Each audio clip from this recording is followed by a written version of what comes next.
Okay, so I'm installing the light mount today, which requires me to remove the OEM bolts here and here. Yep. As well as on the other side, mirroring that. Let me go on the other side. Oh, so there and there. Okay. And what are we installing in those spots? The brackets for the light mount. These brackets right here. So these actually hold the D7s in place. This is an SW branded light mount. Can I see the instructions, Heather? So all you need is a T25, it looks like. We made it an Allen wrench eventually though. Oh yeah, an M5. All right, and what are we gonna install in these lights, Heather? After the brackets go on, you then have to put the cross brace. Okay. And then on these, you put the D7s. D7s. I think these are like 7,000 or 8,000 lumens each. 1,200 foot distance. And you'll see here on the back of these, we've got this this connector which goes into the CanSmart connector. If you don't have a CanSmart, is there a converter in there? If you don't have a CanSmart, you can do it the real stupid way and wire it up yourself. Okay, it's called the manual way. Seriously, guys, there are probably a lot of electricians out there who like installing it. Don't spend $650 and then wire it up manually. Use the button. All right, we're gonna switch over to the tripod. Yeah, remember with torques, you wanna make sure you're completely seated securely.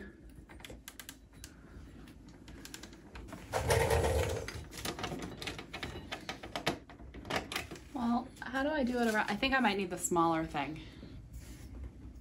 The piece of plastic is in the way? That. Yep. Switch to an Allen key, a little bit easier. All right, so now that we have those removed, we are going to take the M5x20, which is the shorter of the bolts. So we're just gonna approach this from the bottom here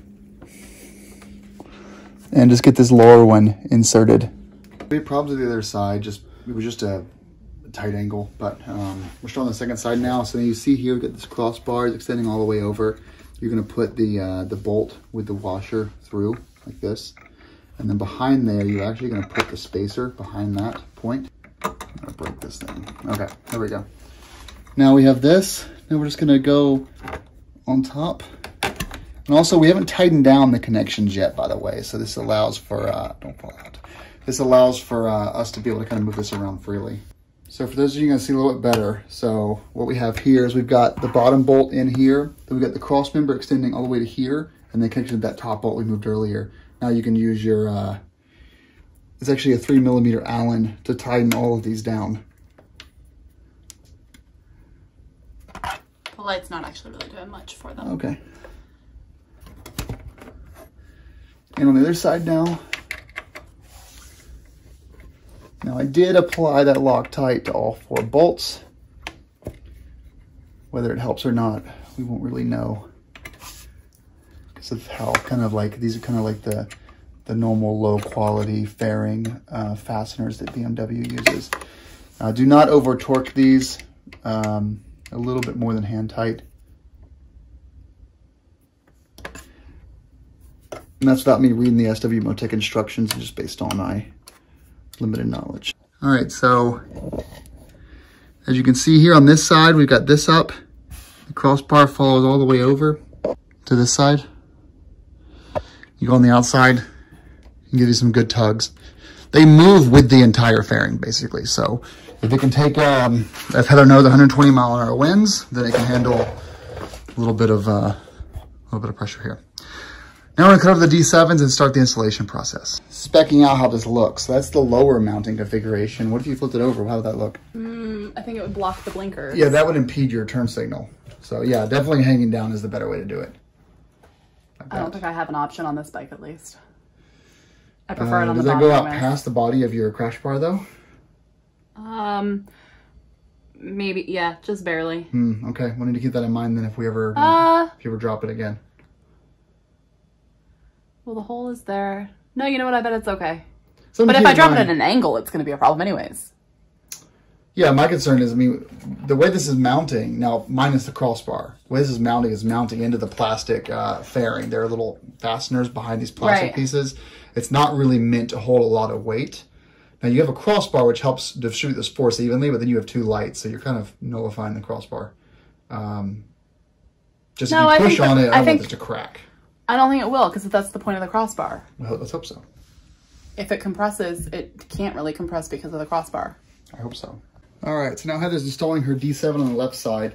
We found that the bottom of this bolt here is a 13 millimeter and the top nut is a 15 that are hooked together. So here you go, Heather. Thank you. She's chasing that through the bottom of the D7 bracket. And then on top, make sure you're in frame up here. Yep.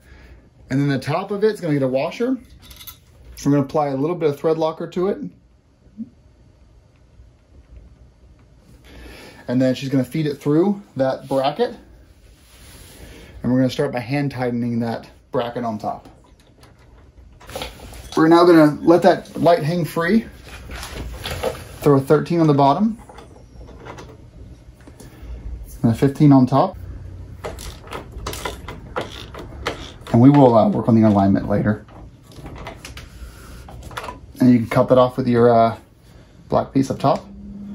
It's actually kind of... You're gonna need to like glue that or something. Okay, once we have this aligned, we'll have to glue this down. This will just pop off, which it's not the end of the world, but Heather will probably prefer it to stay on there.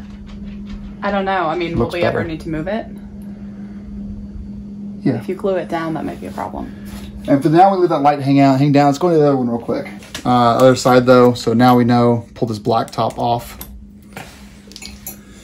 And then this just comes right out. It actually is a locking nut, so I don't know if you really need thread locker for this.